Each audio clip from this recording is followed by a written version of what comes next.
Hi, I'm Kate Miller, Director of Youth and Young Adult Ministries at Dandridge First United Methodist Church. You're joining us on week 11 of our 16-week young adult study of the Gospel of Mark. Each week we're reading a new passage from the next chapter of the book.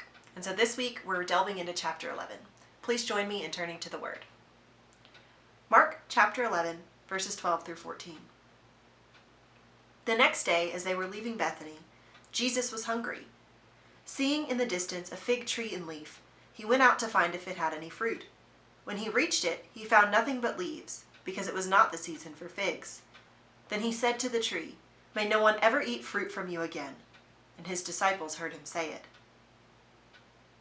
This story is short. It's only 3 verses long, and it's stuck between some pretty important passages, including the Palm Sunday entrance of Jesus into Jerusalem.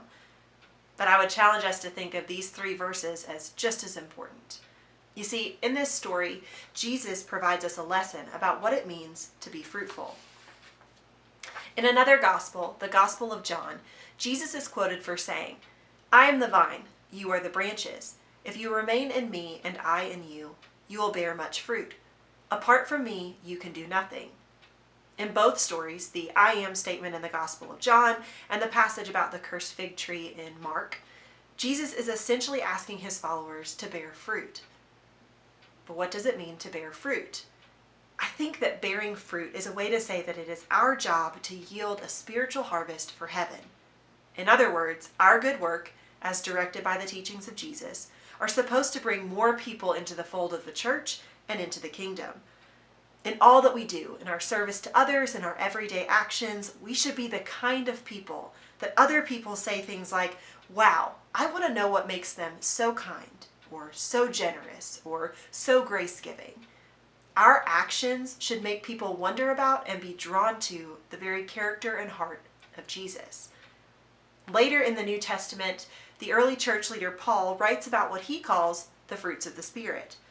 In chapter 5 of the book of Galatians, Paul writes that the fruit of the Spirit is love, joy, peace, forbearance, kindness, goodness, faithfulness, gentleness, and self-control.